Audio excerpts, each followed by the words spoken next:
お願い。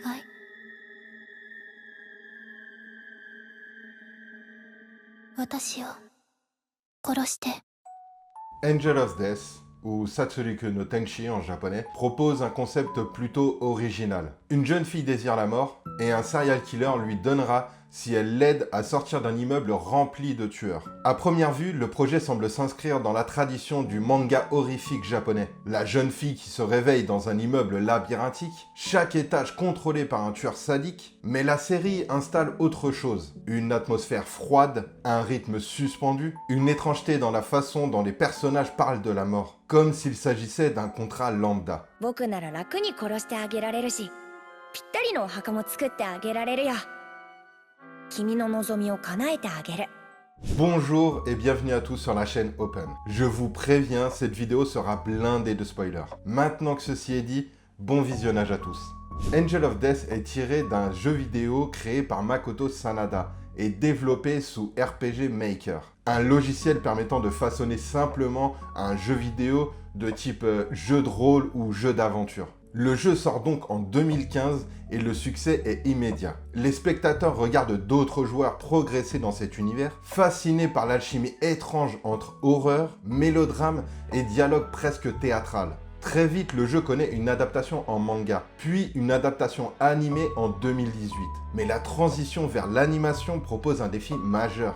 Comment conserver la tension d'un jeu basé sur l'errance et l'interactivité tout en imposant un rythme linéaire? Comment préserver l'ambiguïté du regard du joueur dans un médium où la caméra décide? JC Staff, studio connu pour sa capacité à naviguer entre production commerciale et projets plus intimistes, prend en charge l'adaptation. Et le défi n'est pas de spectaculariser l'œuvre, mais de traduire son climat. La série compte 12 épisodes, suivis de 4 épisodes spéciaux, ce qui donne un total de 16 épisodes en tout. La narration suit presque fidèlement la progression par étage du jeu, chaque étage correspondant à un antagoniste et chaque antagoniste correspondant à une épreuve morale. Comme dit au tout début, dès la fin du premier épisode, une scène installe le pacte central. Rachel Gardner, jeune adolescente au regard vide, demande à Zack, tueur en série armé d'une faux, de la tuer. Pas immédiatement, mais après qu'ils aient quitté l'immeuble. Le dialogue est simple et dérangeant.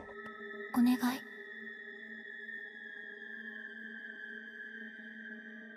私を殺して。俺バカなんだよ。だからよ、ここから出る手助けをしてくれよ。そんで外に出られたらお前もちったいい顔するかもしれねえだろ。そしたらお前を殺してやるよ。 Ce contrat structure toute la série. La promesse devient le moteur narratif. La série choisit donc un axe singulier. Au lieu de faire du survival horror un récit de survie classique, elle installe une protagoniste dont l'objectif principal est de mourir. Cette inversion crée une tension particulière. Le spectateur ne suit pas un personnage qui souhaite vivre, il suit une héroïne qui souhaite atteindre sa propre exécution. Nous allons donc entrer étage par étage, personnage par personnage, comme dans l'immeuble lui-même.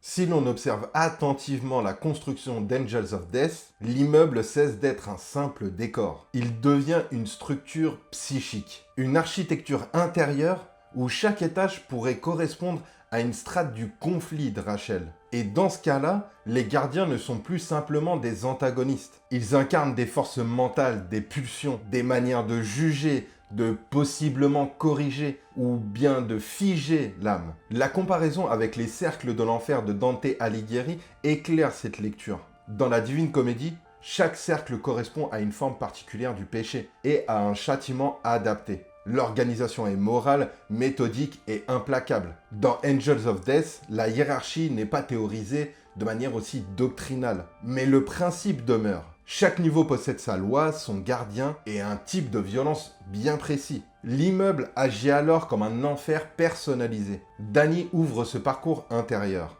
Psychologue obsédé par les yeux, né avec un œil manquant et marqué par le suicide progressif de sa mère. Il représente la blessure originelle liée au regard. Son étage adopte une esthétique médicale glaciale. Couloirs blancs, instruments chirurgicaux et lumière froide. La caméra insiste sur les gros plans d'yeux. Le regard devient alors l'objet important.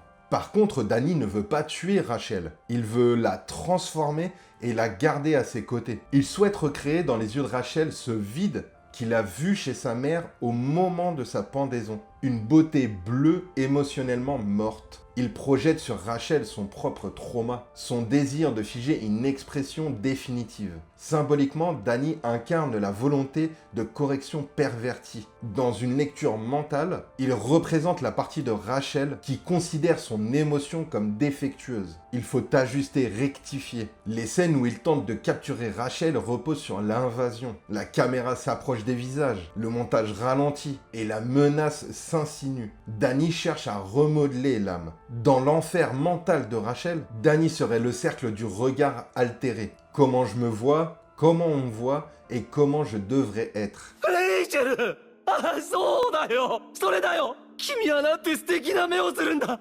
L'étage d'Eddie est un cimetière, un espace ouvert mais clos, des tombes alignées comme des souvenirs classés. Eddie, enfant du même âge que Rachel, refuse la perte. Il enterre pour conserver. Il transforme les corps en objets éternels. Il est amoureux de Rachel parce qu'elle souhaite mourir. Pour lui, leur union est logique. Il aime enterrer et elle veut être enterrée. 戸惑うことは何もないよ。わかるでしょ？僕と君の望みはぴったりなんだから。 Il lui prépare même une tombe spéciale, décorée de verdure, de fleurs et de papillons. Contrairement aux autres sépultures standardisées, celle de Rachel reçoit une attention délicate. La mort devient ici un écrin. Mentalement, Eddie représente la tentation de figer le traumatisme. Ne pas évoluer. Rester dans l'instant où tout s'est brisé. Dans une analogie dantesque, on pourrait penser au cercle où les âmes sont condamnées à répéter un état sans mouvement. Eddie symbolise l'immaturité émotionnelle. Il immobilise pour éviter la souffrance du changement. Dans l'esprit de Rachel, il serait la part qui préfère la stagnation à la transformation. レイチェル、君だけは綺麗なまま殺してあげたかった。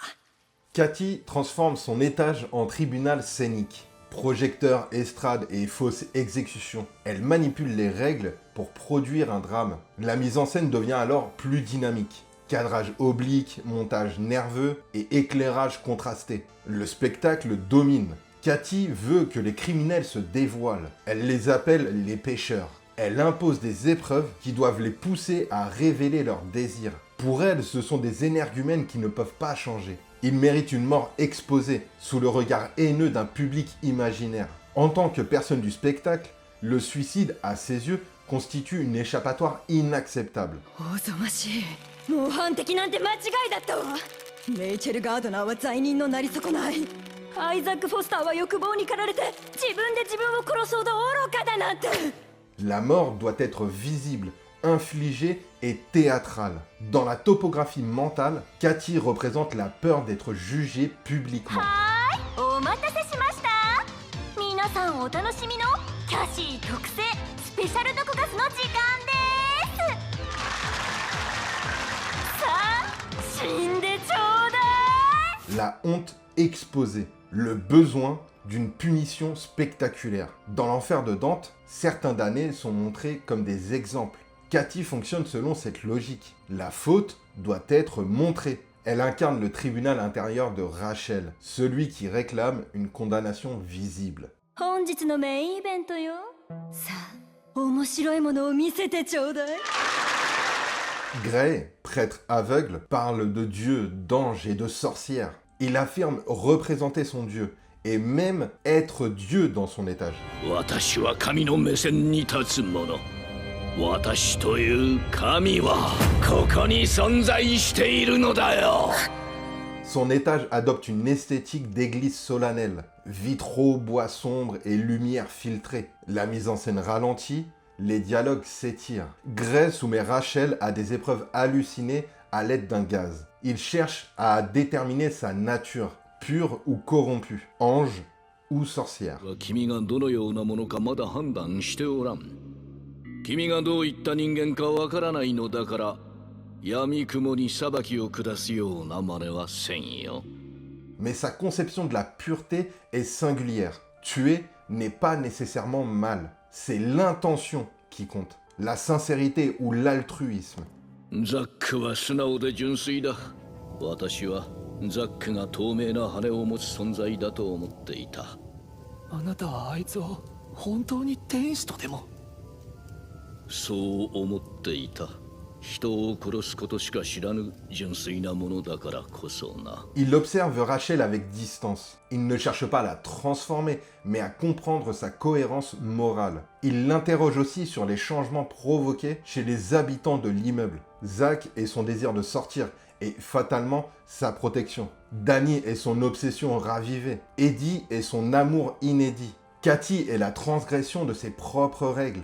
Tous ont été altérés au contact de Rachel. Gray, lui, représente l'ordre moral intérieur. Une tentative d'organiser le chaos. Dans une lecture infernale, il serait le cercle où la faute est évaluée selon une loi supérieure. Dans l'architecture mentale de Rachel, Gray correspond à la structure qui tente de donner du sens à la culpabilité. そうか。君という魔女はそう考えることを選んでしまったのか。それが間違いであろうと、嘘で塗り固めたものであろうと構わないのだな。Ainsi, l'immeuble peut être vu comme un enfer psychique structuré par 4 grandes forces. Correction, fixation, condamnation et ordre moral. Rachel traverse ces cercles comme une conscience confrontée à ses propres jugements. Sortir du bâtiment ne garantit pas l'effondrement de cette architecture. L'enfer n'est peut-être pas un lieu, il est une structure intérieure, organisée étage par étage, gardée par des figures qui parlent toutes le langage de la faute.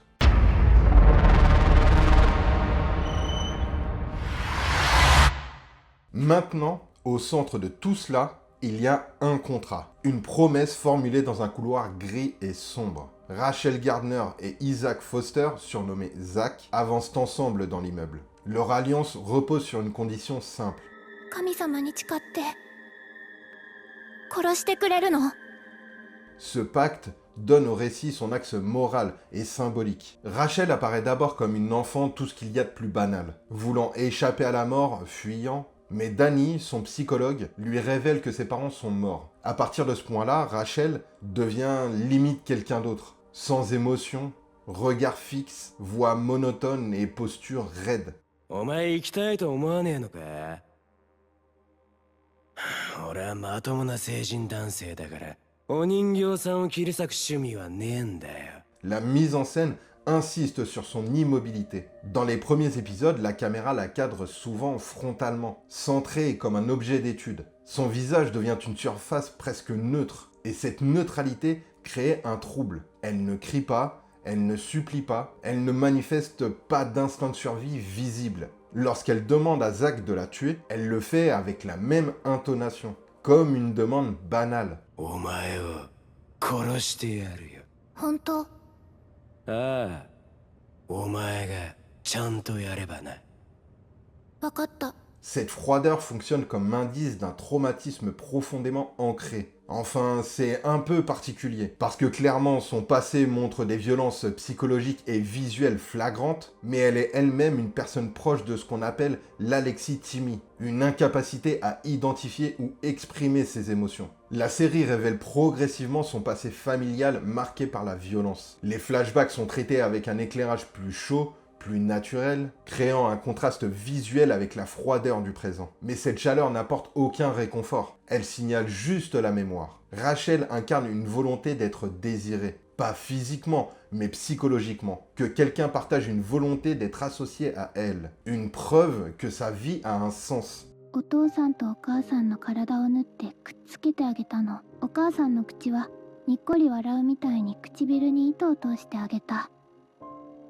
理想のお父さんとお母さんになった。そうなんだ。その後、3人で子犬で遊んで楽しかった。 Sa demande de mort prend la forme d'un jugement auto-infligé. Elle parle souvent de Dieu comme instance d'évaluation. Elle exige de Zach qu'il respecte sa promesse comme un commandement sacré. 神様に誓ってって。本当に神様に誓ってくれるの？神様に誓って殺してくれるの？ Dans une scène clé, lorsqu'elle est interrogée sur sa volonté réelle, elle répond simplement 本当は一瞬でも望まれて生きて望まれて死にたかった。ザックと誓いを立てて一緒に上を目指しながらそう気づいたの。私はそれで十分なの。 Ce plan installe l'idée que son désir de mort relève d'une logique intérieure rigide. Zack entre en scène couvert de bandages, armé d'une faute démesurée. Son rire éclate dans les couloirs. Sa démarche est instable, il semble appartenir au registre du chaos. La mise en scène le cadre souvent en contre-plongée. Sa silhouette occupe l'espace. Son arme déborde du cadre. Le montage accélère lors de ses attaques, contrastant avec la lenteur associée à Rachel. Zack incarne une pulsion primaire. Il tue car il aime ça. 俺は殺人鬼だ。人を殺すのが好きで何人も殺してきた。 Il cherche dans le regard de ses victimes une expression de peur capable de le satisfaire. なあ、生きたいか？なら今すぐ逃げろよ。逃げてもがけ。希望を抱いてな。そこをバッサしてやるよ。あ？ Le paradoxe se situe dans sa relation avec Rachel. Elle ne manifeste aucune peur. Elle lui demande la mort avec une sérénité dérangeante. Cette absence de réaction déstabilise Zack. Il ne comprend pas. 気持ち悪いこと言ってんじゃねえ。てめえみたいな頭おかしいやつに構ってる時間はねえんだ。 Zack symbolise alors le respect d'une promesse, la force du lien. Il agit selon un code simple.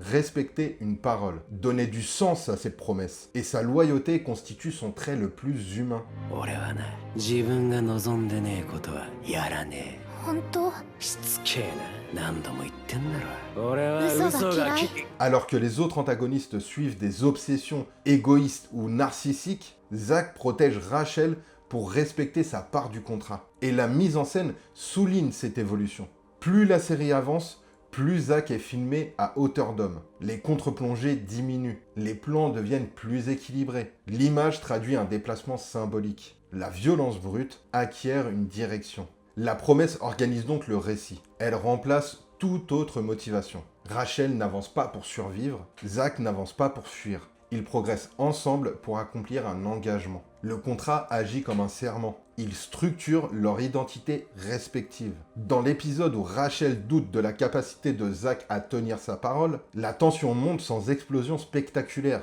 Elle exige qu'il confirme qu'il la tuera. Zack réaffirme son intention. ザック。ザックとの約束。ここから出ないと叶わないんだっけ？ああ、こんな時に何言ってんだ。答えて。俺が生きて地上に出ることが最低条件だよ。わかった。私頑張る。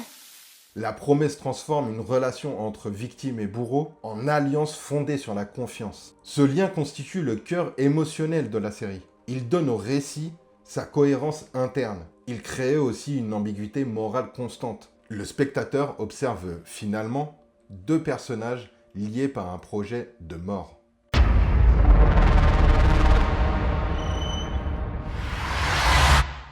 Au fil des étages, Angel of Death construit un réseau de thématiques cohérents. La violence sert seulement de surface. Et sous cette surface circulent des questions liées à la foi, à la confiance et à la définition de soi. Les affrontements, les poursuites et les pièges ne constituent jamais une finalité. Ils agissent comme des révélateurs. Chaque épreuve force Rachel à préciser ce qu'elle croit, ce qu'elle pense mériter et ce qu'elle estime être. 私自身は変わったわけじゃないもの。自分を受け止めただけ。ただそれだけ。 Rachel invoque Dieu à plusieurs reprises. Elle parle de promesses sacrées. Elle affirme que mentir constitue un péché. Sa morale semble rigide, presque codifiée. Elle ne nuance pas, elle ne cherche pas l'arrangement. Elle formule des principes. Cette foi ne prend pas la forme d'une pratique religieuse traditionnelle. On ne la voit pas prier longuement ou citer des textes précis. Elle ressemble à un cadre intérieur, permettant de donner un sens à la souffrance. Une grille de lecture stable dans un monde instable. 私は汚れている。罪を犯した。それは知っていたの。でもダメだった。罪だと知っているだけで、どうしてそれが悪いことなのかわからないの。L'immeuble devient alors une épreuve, presque un enfer structuré par des règles implicites. Si elle souffre, c'est qu'il existe une logique. Si elle doit mourir, c'est que cette mort possède une valeur. Plus tard, dans un couloir froid où Zack est affaibli, Rachel revient vers lui avec des médicaments pour le soigner. L'espace est étroit, vide, seulement éclairé par une lumière blafarde. Zack lui demande « Na, Rei, そこまでして俺を助ける理由って何なんだよ。だって、ザックは私の神様だから。 Cette déclaration marque un basculement essentiel. Zack devient l'instance suprême à ses yeux. Elle ne prie plus une entité invisible. Elle confie sa destinée à un être de chair et de violence. Dans ce couloir impersonnel, Rachel transfère sa foi vers une présence humaine. Le pacte cesse d'être simplement une promesse. Il devient un acte de dévotion. Elle ne cherche pas à être sauvée. Elle cherche à être jugée par celui qu'elle a choisi. 私を殺すのはザックだから。バン。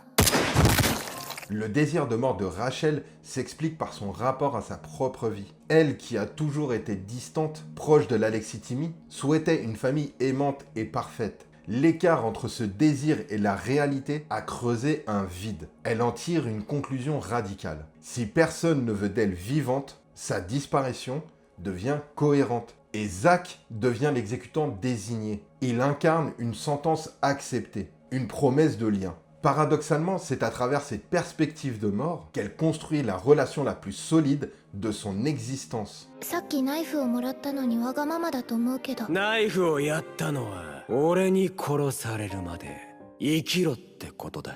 今まで俺は誰かに物をやるなんてしたことねえんだ。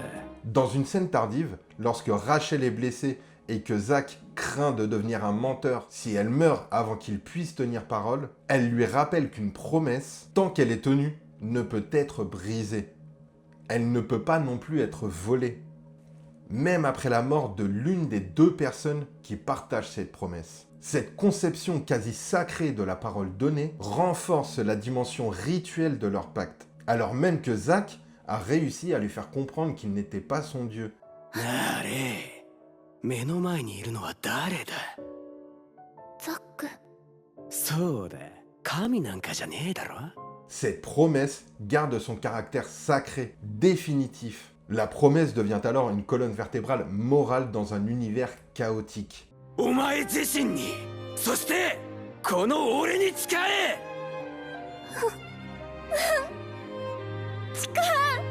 ああ、俺もお前に誓ってやるよ。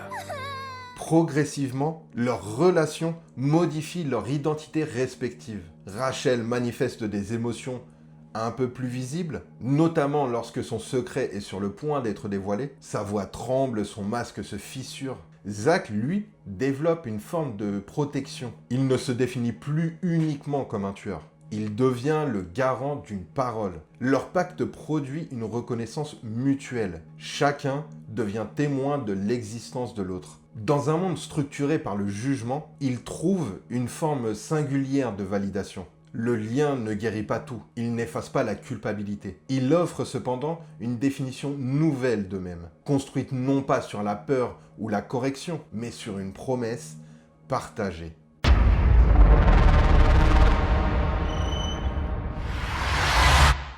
Dans cette histoire, tout tourne autour de Rachel. Une personne dont l'évolution est parfois compliquée à comprendre, car ses actes ont du sens, même si les raisons évoluent. Au début, alors qu'elle est amnésique, elle veut vivre, elle ne comprend pas ce qui se passe. À l'évocation de ses parents décédés, elle souhaite mourir. C'est le point de départ du premier épisode. Mais elle ne sait pas encore vraiment pourquoi. 僕は君をよく知ってるよ。君のお父さん、お母さん、周りのものがどうなったか。私、どうしてここにいるの？覚えてないの？ Cette promesse qu'ils se font avec Zack prend de plus en plus de sens au fil du récit. Elle ne souhaite pas mourir simplement parce que ses parents sont décédés et qu'elle n'a plus rien. Cette promesse, pour elle, symbolise un lien, une volonté d'une tierce personne de la désirer. qu'elle soit importante pour cette personne. Comme elle le dit au 15e épisode, si Zack la tue alors qu'il ne le souhaite plus, elle serait attristée. Mais s'il le désire toujours autant qu'au début, elle serait heureuse. Ses choix dans le fait de raccommoder ses parents qui étaient violents avec elle, de tuer des animaux et de les raccommoder aussi, appuient cette logique. Elle souhaite un environnement parfait et heureux. Zack fut la première personne à lui donner un objet et aussi qui lui a promis une chose. Il ne ment pas et est une personne au final très simple. Il parle et réfléchit de manière frontale. Son comportement l'est tout autant. Angels of Death propose en son cœur un pacte, une promesse de mort formulée comme un engagement moral. Deux personnes que tout oppose, mais qui se retrouveront liées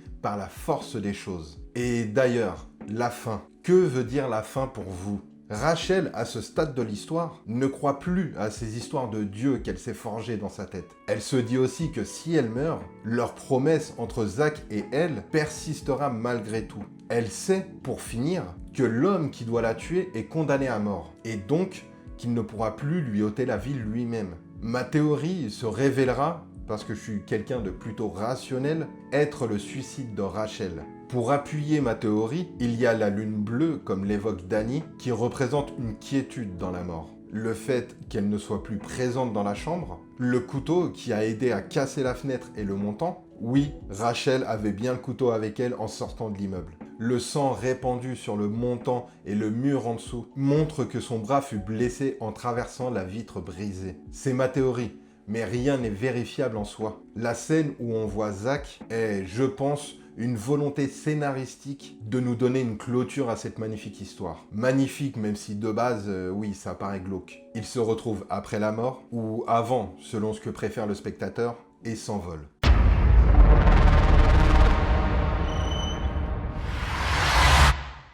Angels of Death nous montre une histoire particulière. On commence avec un concept plutôt glauque. Une jeune fille veut mourir et un tueur en série lui accorde ce souhait. C'est quand même particulier comme concept. Alors on commence à suivre, intrigué de savoir comment ça va évoluer, et subtilement, doucement, la dynamique de la relation du duo change. Les secrets se dévoilent petit à petit, et on en vient à espérer que la promesse soit tenue. Le tout a quelques défauts comme évoqué plus tôt. Certains étages sont un peu longuets, l'animation est parfois un peu juste, mais le tout est bien écrit et le personnage de Rachel est franchement intéressant. Rien n'est incohérent et la fin prête à pas mal d'interprétations. Il faut dire que l'histoire entière permet pas mal d'interprétations. Donc si vous ne l'avez pas encore vu, foncez. Il mérite clairement le coup d'œil. Et voilà mon analyse d'Angels of Death. Je l'ai regardé il y a peu de temps. J'en avais jamais entendu parler. Après, même si je suis pas mal dans les mangas ou les animés, je suis loin de tout connaître. Et il mérite pas mal de reconnaissance. Il est clairement sous-coté. Qui plus est, il n'est pas niche. Donc je comprends vraiment pas son manque de hype. Pour finir, si vous avez une suggestion de film ou une question ou l'envie de discuter avec moi, faites-le en commentaire, ce sera avec très grand plaisir. La prochaine vidéo arrive très prochainement. Maintenant, il ne me reste plus qu'à vous remercier pour être resté jusqu'à la fin. Donnez de la force, comme d'habitude, un pouce bleu, un commentaire, un abonnement à la chaîne, c'est très important pour moi, je ne vous remercierai jamais assez. Et sur ce, à bientôt sur la chaîne Open. Ciao.